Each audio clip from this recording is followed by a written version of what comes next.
Hello, I'm Jewelle Gomez, vampire writer, historical play writer, co-founder of the Gay and Lesbian Alliance Against Defamation, and Frameline member. Thank you to everyone for joining us for the screening of the world premiere of Equal, episode 3. And we have some guests I am really excited to get a chance to speak with today. We have the director of this episode, Stephen Kijak, and actors Jay Rodriguez and Keiynan Lonsdale, who were in the episode as you saw it. Thank you for joining us. Our pleasure. Thanks for having us. This is exciting. I hardly ever get to talk to people after I've watched something so moving, so beautifully done. So thank you very much for being with us. James Baldwin said, people are trapped in history and history is trapped in them. And I'm looking forward to getting to talk with you all about your history and the history of this particular episode. Jay, I wanted to ask you, since I was a big fan from Queer Eye, and you've done so much acting since you blasted onto our screens with Queer Eye, I wondered if you want to say a little bit about how that reality show experience helped you turn into such a versatile actor. Yeah, thank you for the question, and thanks for having me here. Well, Stephen would know. Stephen was one of our fantastic directors when I shot the original Queer Eye. And what people may not know is I joined the show Queer Eye when I was 23. I was actually doing double duty. I was starring in a play at night off Broadway and doing Queer Eye from 6 a.m. to 7:30 p.m. And as long as I could make it by television, film, soaps, and on and off Broadway roles prior to Queer Eye, but Queer Eye kind of erased all that. And if you think about the early 2000s and we talk about Equal and the historical impact of the 1960s and slightly before that as well in this series, you know, we are focusing on stories and storytellers at that time who, you know, have not had their proper time to be in the limelight and have their stories move forward. It was a different era in the early 2000s. And when I left Queer Eye, I just assumed moving here to LA, the doors would be wide open to me. And I had this great acting resume, but none of reality TV, and suddenly I was thrown into this pile of reality stars. But through the years, a lot of hard work and determination, and taking Queer Eye off my resume, I just honestly, I can't believe I had to do that, but I did, and I got into room after room after room and got roles on merit.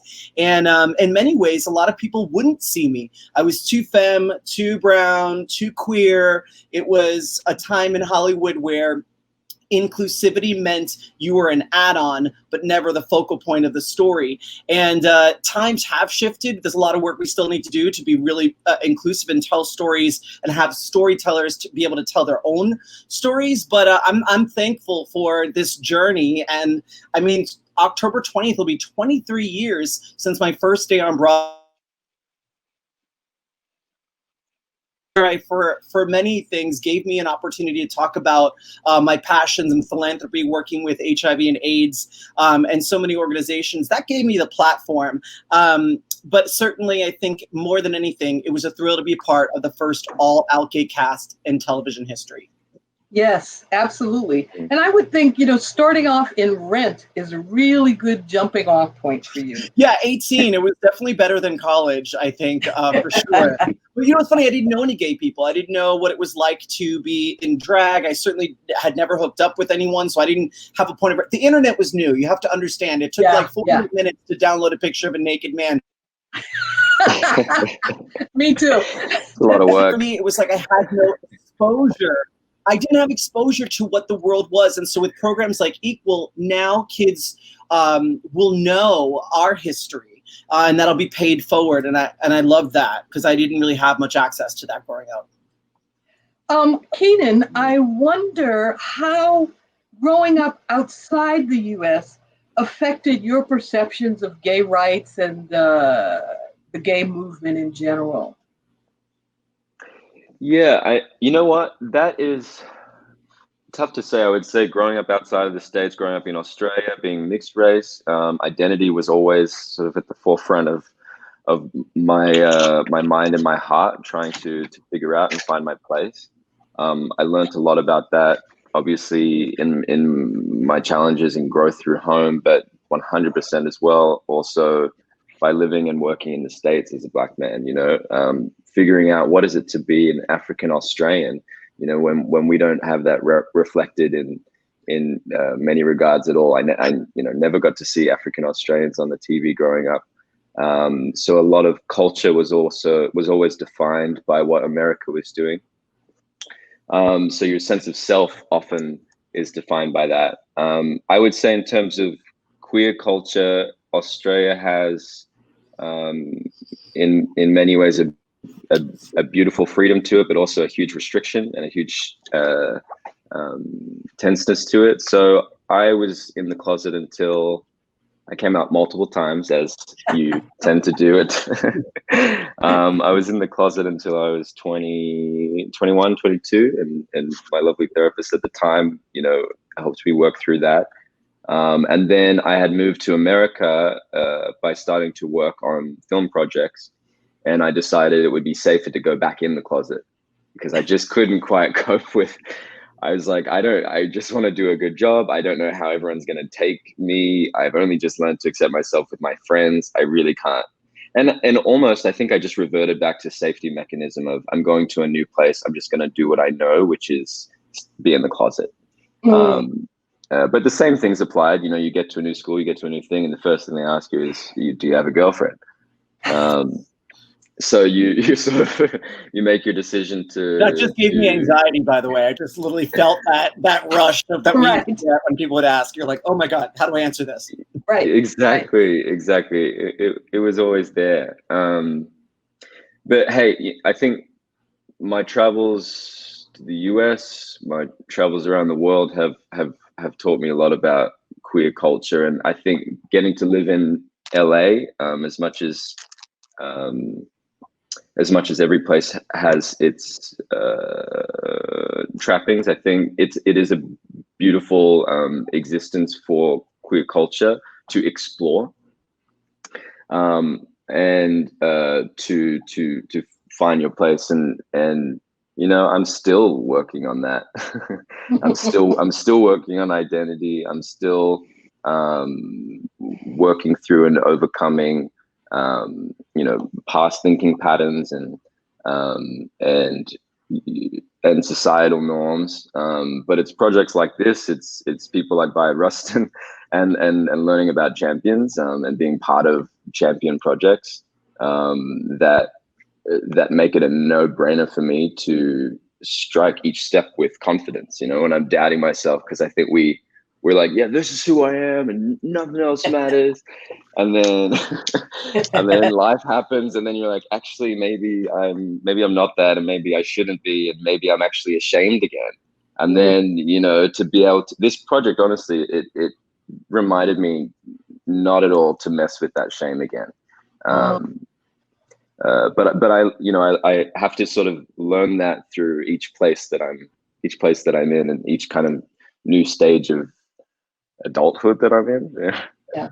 Yeah. I think we're always, and that's one of the benefits of being queer for me, we're always growing into ourselves.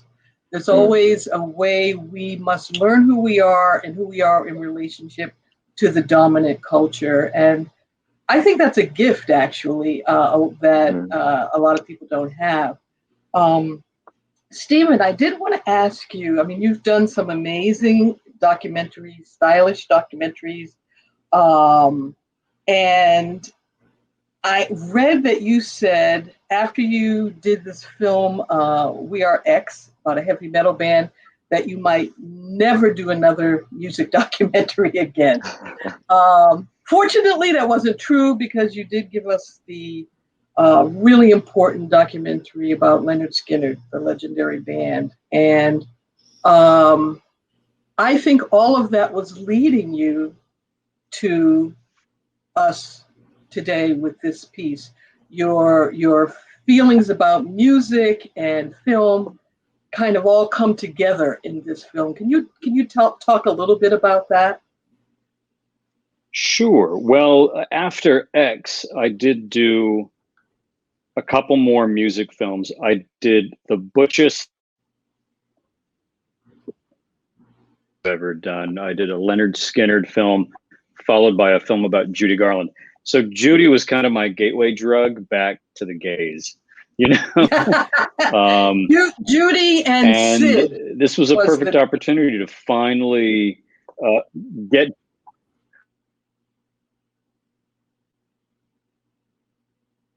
Sorry, my computer's catching up. So, you know, it wasn't an explicitly gay film, but it was Judy Garland. Come on. So with this, you know, it was a chance to go right over the rainbow. And, you know, the first thing I ever did was a gay independent film back in 96, which was also produced by Scout, which predates Queer Eye. Jay, we go even further back than Queer Eye. So yeah, no, it was just, I've been really wanting to expand my storytelling palette and do something in the queer space again. It had been too long, so perfect opportunity.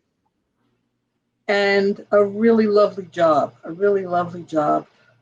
wanted to ask both you, Jay, and Keiynan, the character, Jay, that you play, Jose Sario. Did you know anything about Jose before you took on the role? What did you know? How did you fit it to you? Yeah, so like I was mentioning earlier, complications, and so HIV/AIDS has always been something that I've really championed and been a part of that community, specifically in San Francisco, and with a charity organization there called the Richmond Ermit Aid Foundations. They do a bunch of concerts annually and fundraisers. So I was always flying to San Francisco, where I got to meet so many people a part of the Imperial Court, which Jose Sadia, the character I play, aka the Widow Norton, had established. And it's one of the largest LGBTQ plus fundraising organizations in the world. And there's thousands of chapters now, but I already kind of was aware of the movement and aware of Jose.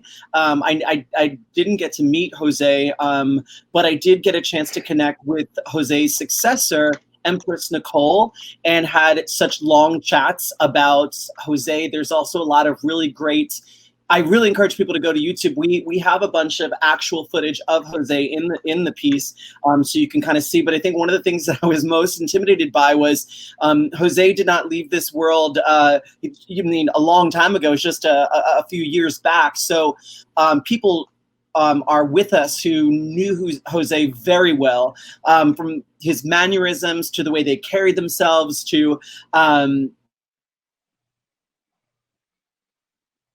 the Winnick accent. And so I knew that just part of it would be to have not just the essence of Jose, but to really try to match the way he specifically sounds. He has a very unique sound to his voice. And so I did get that piece of it, and I couldn't have been more excited.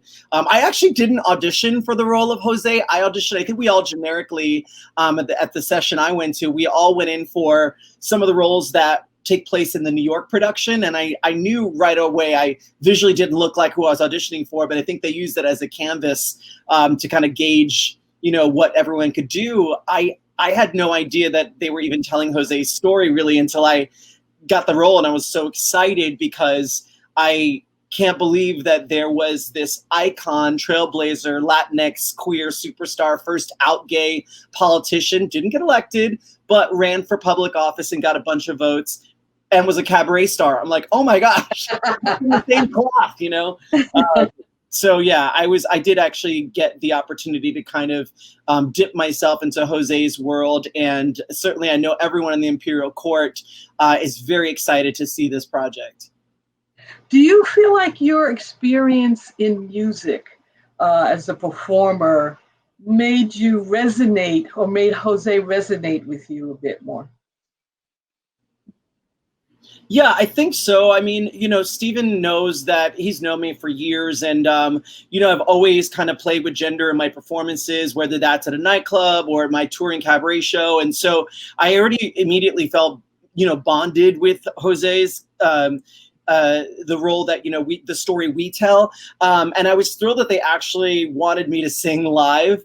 That was pretty cool. And then I just knew that the musicality was definitely something that helped. And he'll tell you, I was in the booth when we're doing the voiceover, and I would just keep listening to his voice so I could get it in my body, because it was so different than anything I'd ever done before. But I have to tell you that it was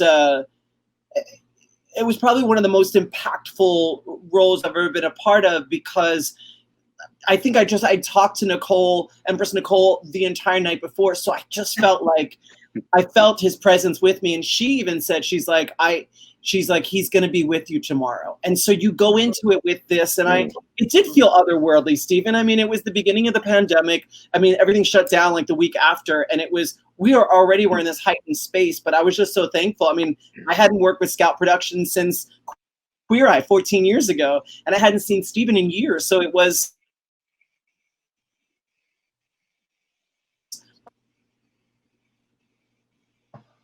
did I freeze? Am I good? Yeah, you're back. Okay. We just hold respectfully for freezes. Got it. I did want to ask Keiynan, because for a long time, Bayard Rustin was kind of paved over in information about his role in the civil rights movement.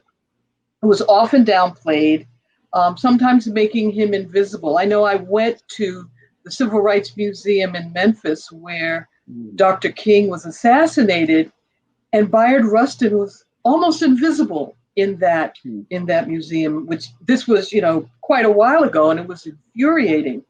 So I wondered how much you knew about Bayard Rustin before the filming. I didn't. I didn't know about him, which is obviously unfortunate, but is also part of why we're doing this, and why there's a desperate need for it. There was a Black gay man who organized the march in Washington, and with everything we go through around the world, with the prejudice, and even with the clash of identity and the question of Blackness for the queer community in Blackness, yet we have the facts right there and then.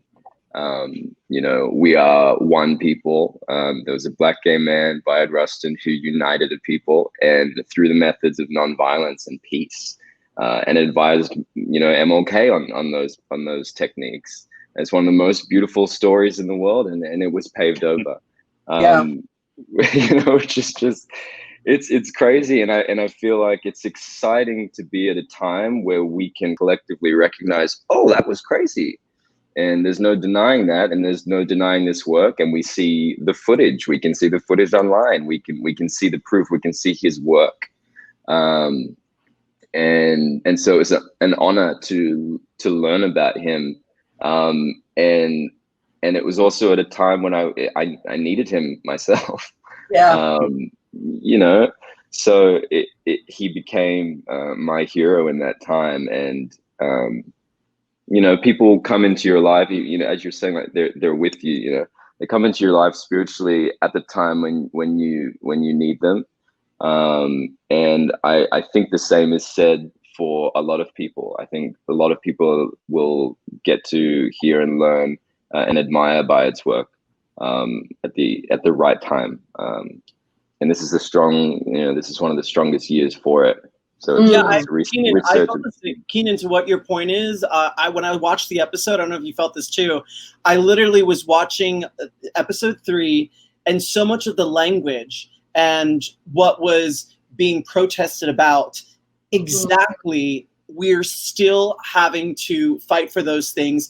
And the opposition is still using the same language against us. It was wild to understand how relevant this series is, especially in your role. It was the actual footage was just like, this could be any day today, Yes. Yes. Yeah. Absolutely true. It's part of what's so scary and urgent about the episode, because we're going through similar things over and over again. What in Bayard's character did you find resonated with you the most? He used his voice. He wasn't afraid to use his voice very, very loud and very, very clear. There was no questions about it. And he knew what he was fighting for, and he was fighting for all.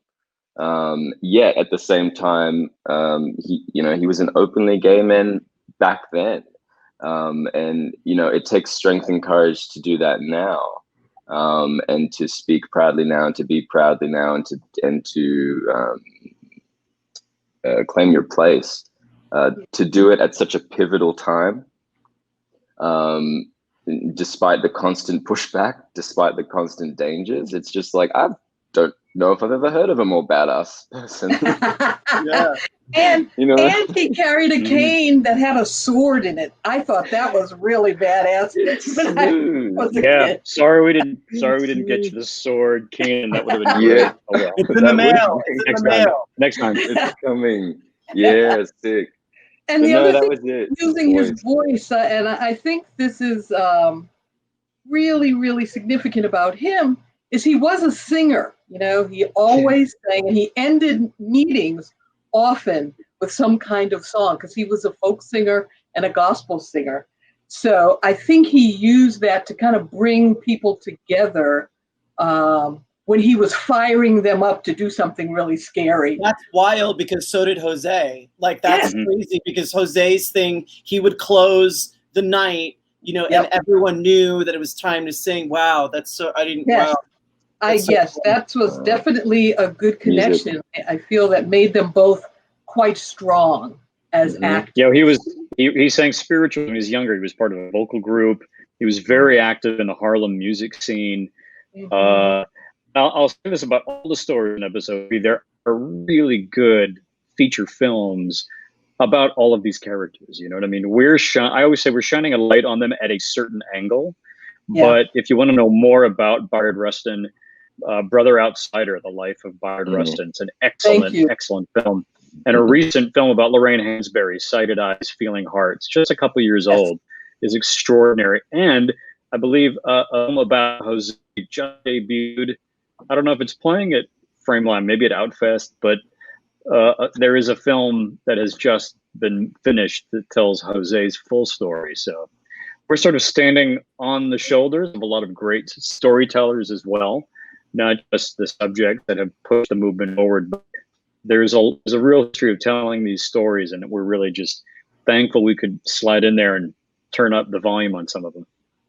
I think it's really a beautiful way for people who don't know the history to kind of start inward, and it is so compelling the way you tell the story, Stephen. It is so compelling. You almost have to go out and find more stuff. You do. You really do. Keiynan, you've done a lot of speculative fiction, which is so great. I mean, as a vampire novelist, I totally am relating to you. So how has that really shifted for you now? I mean, you're doing other things. Of course, you did Love, Simon and the television version. What is moving forward look like for you after having done so much speculative fiction? It's just weighing up the decisions to know if my work is in line with my values. Are we going in the direction, because certainly when I make the choices that aren't in that direction, it just hurts. Because, once you've taken the step to accept yourself, to say, I'm in this fight, of course, sometimes you're like, I'm really tired. I don't want to be in this fight right now. I just want to live my life. I want to be comfortable. And then you go, but there's that thing, there's no denying it. So you're part of it. And it's just, I just try to listen to that internal compass as much as possible, but also, adjust when I've taken the wrong steps, which are always the right steps at the end of the day. Yeah. But yeah, for me, I cross between music and acting. So just finding the balance of that, and when is it when am I putting all the energy into releasing everything I've got of myself, of me, and using my stories and my family history and my journey and search for identity to share that with others, and then when am I telling others stories? Mm-hmm. And again, it all comes back to internal compass. But yeah, the more I'm fortunate to be part of such special and intentional projects, the more it sort of just carves my thinking. Yeah. Jay, it's kind of like you realizing you needed to separate yourself from your queer eye identity. Yeah, we were, I kind of fell into it. It was, the show didn't have a point of reference for the audition. I sat across from ultimately what would be our product placement woman and took her on a verbal date as a divorced dad living in the suburbs.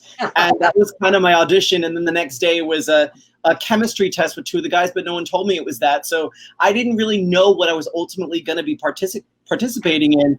And for me, after, it was almost like I had to prove. But I love what I want to piggyback off Keynan's answer because I think it's brilliant. That internal compass, I can speak to like the early 2000s, even the late 2000s when I was playing different roles for network television that happen to have a gay character, and you're on a set where all the creatives are straight and they're struggling to accurately tell the story, and you're trying to chime in just enough without getting fired, really. Because I remember, Keiynan, I don't know if you've ever had to do a sex scene on camera, and if so, let me know where. I want to watch it. But I had to do for the magicians and the entire crew, the director, producer, the DP, everyone was straight. And it was me and the leading man, and at the same time, because this isn't a magical world, he's having sex with me in one planet and then his wife in another planet, but we had to shoot in two different places and just swap out me or her. And they were so just unaware of what that would even look like that it became such an awkward moment. We had to kind of share with them that, that gay sex can happen in many different ways.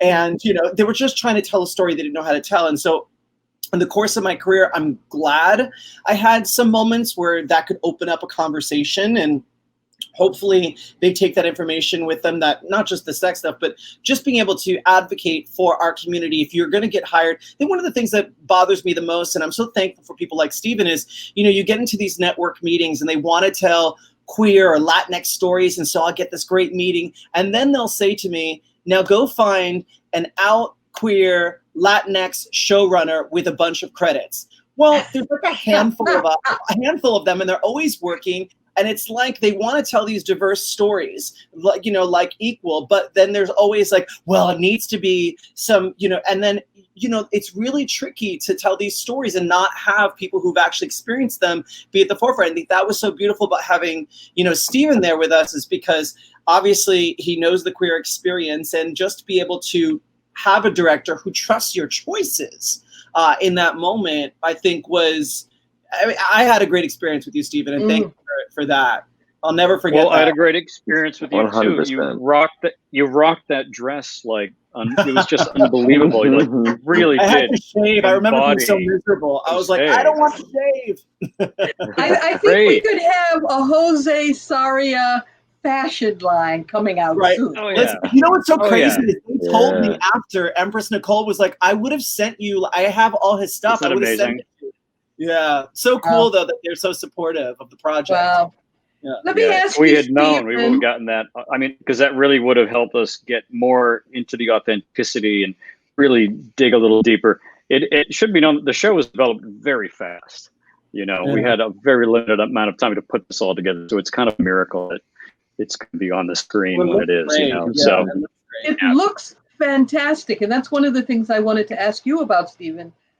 How did you go about developing the different looks of this particular episode from Lorraine Hansberry? When Lorraine Hansberry walks into the empty theater, my heart just went boom. Yeah, right. Fired, Samira is great. Fired, Rustin. I mean, how did and then to mid-century LA? How did you go about thinking about those different looks? Well, we knew we wanted to do high. They initially had wanted to do very high end recreations, and looking at the budget and the schedule, we just thought there's just no way. We have to figure out an execution we could do to scale. You know what I mean? But we also wanted to do something different, stylish, and really evocative. So we kind of came up with this plan of doing them almost like little theater pieces, very theatrical, kind of this tableau format, monologues, single actors in single spaces, but really endow them with a lot of color and character.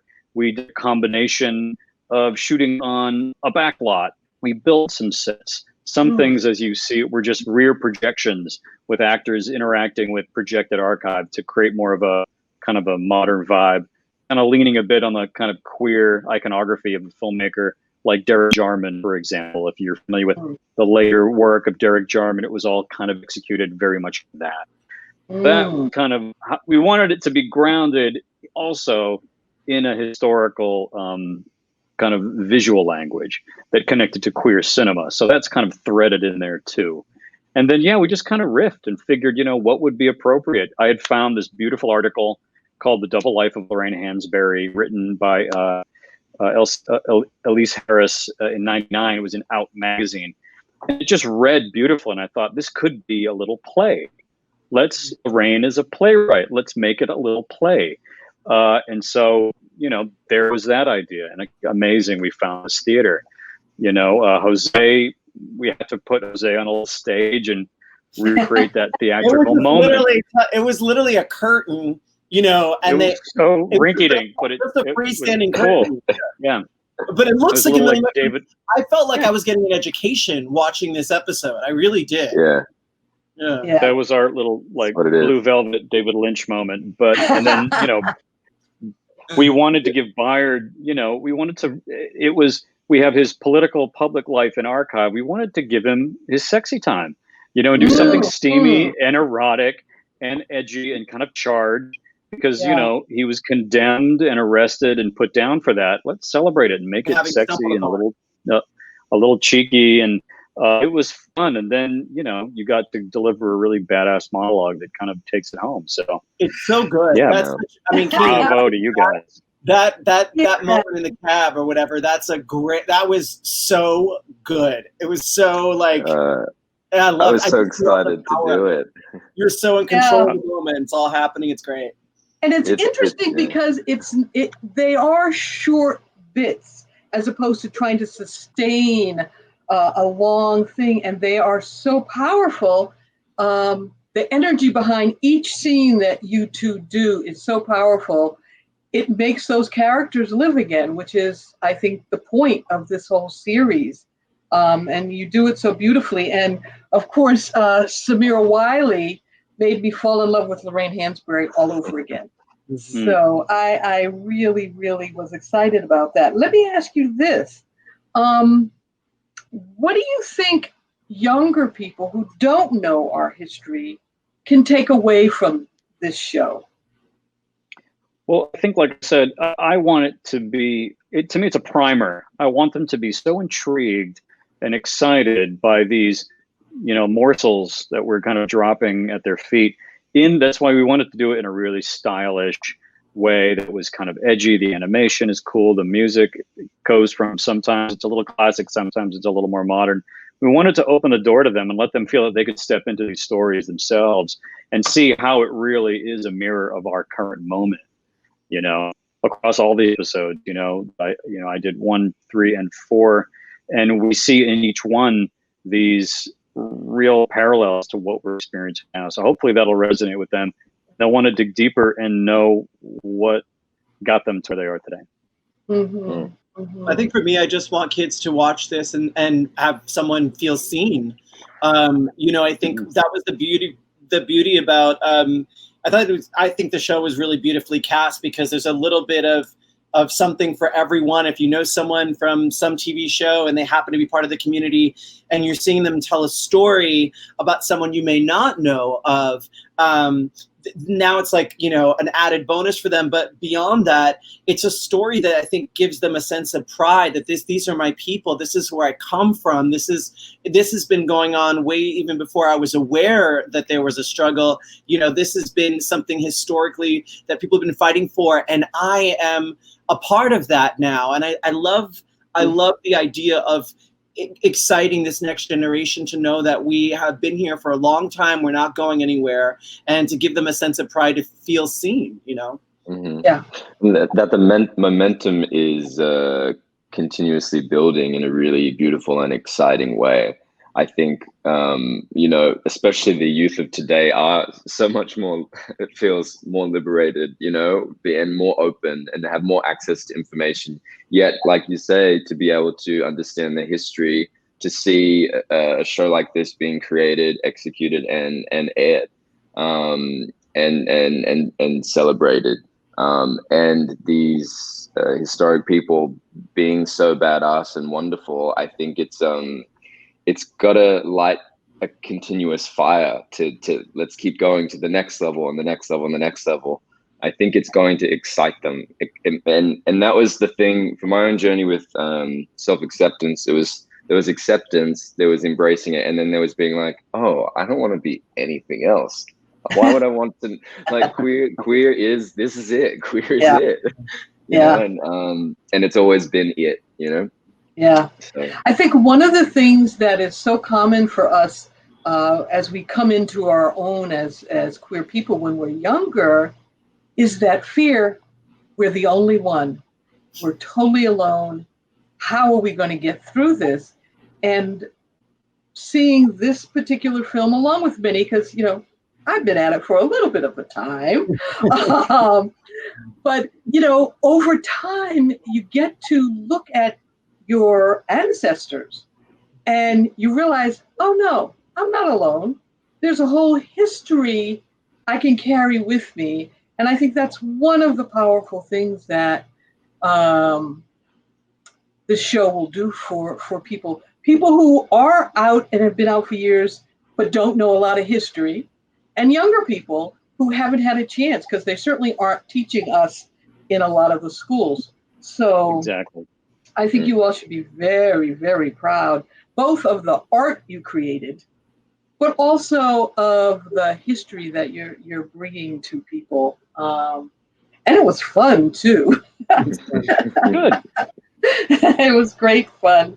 Who's working on what coming up? Keiynan? I'm in Australia shooting. You're very busy. I'm a busy boy. I'm shooting a series in out in Byron Bay in Australia at the moment. Really fortunate. There's not a lot shooting at the moment, so really lucky to be able to do that. And that's called Eden. And then I got to release my debut album called Rainbow Boy May 29th. So now in Australia, I'm just working on shooting as many music videos as I can, and hopefully developing a live show, and I am developing a live set. Yeah, so it's busy but fun, and I'm really happy to be able to use my voice. And also like I had a single called Gay Street Fighter, and that was coming out, and I suddenly became very terrified to share it. And it's very, you know, loud and proud song. It's called Gay Street Fighter, and it was this project. It was the experience I had working with you, Stephen. It was Bayard Rustin that told me, why would I ever be afraid? And this is the right path. Yeah. So, Excellent. Yay. Jay, how about you? Good. I am, so I'm, you know, things are slowly picking up here in Hollywood, so I'm auditioning here and there. But this week is something kind of exciting because we're actually, the original Queer Eye guys got asked by a different network that we've never worked on to reunite for a new 1 hour special kind of show. So we're going to be shooting that this week. I just got my second COVID test, which I guess is the closest I'm going to get to anything intimate. But I will say it's but it's been really kind of cool because I love that we're, you know, Equal is is now going to be seen by the masses. I'm really proud of that. But much like Keiynan, I've been streaming live. I actually go live every single day at 5 p.m. on my Facebook page. It's just my name with a blue check mark, and kind of build this community. And on Mondays, I do like a musical Mondays there. So it's really fun. Yeah, because that's we're going to tune in.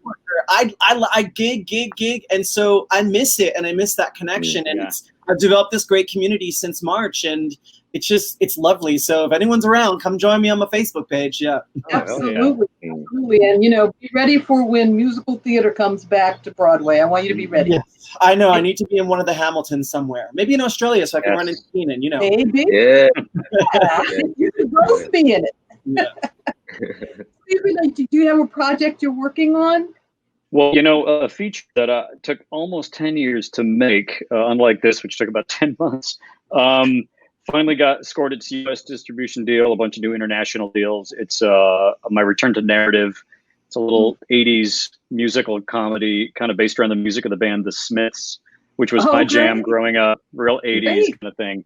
It stars some really cool up-and-coming actors based on me and my friends back in 1987. So it's called Shoplifters of the World. It just got a big deal, and it's coming out soon, early 2021. So that's awesome. Just looking forward to that.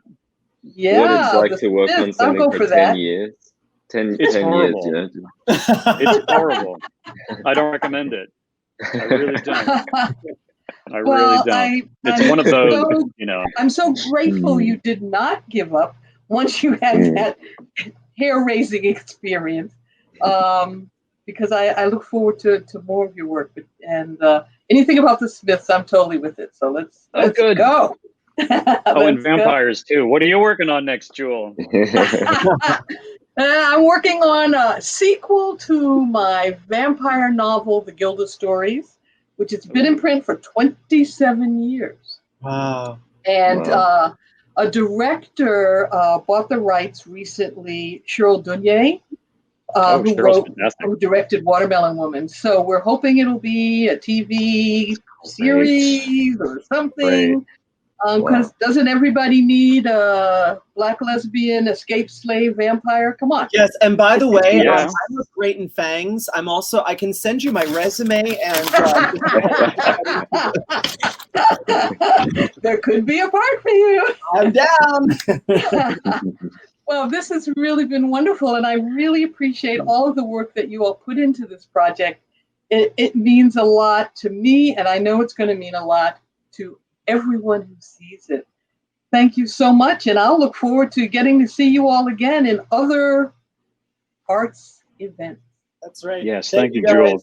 Thank Great you. talking to you so much, guys. If you're ever in Oakland, I'm here waiting for you. Hang out. Hey, love it. all right. See you soon.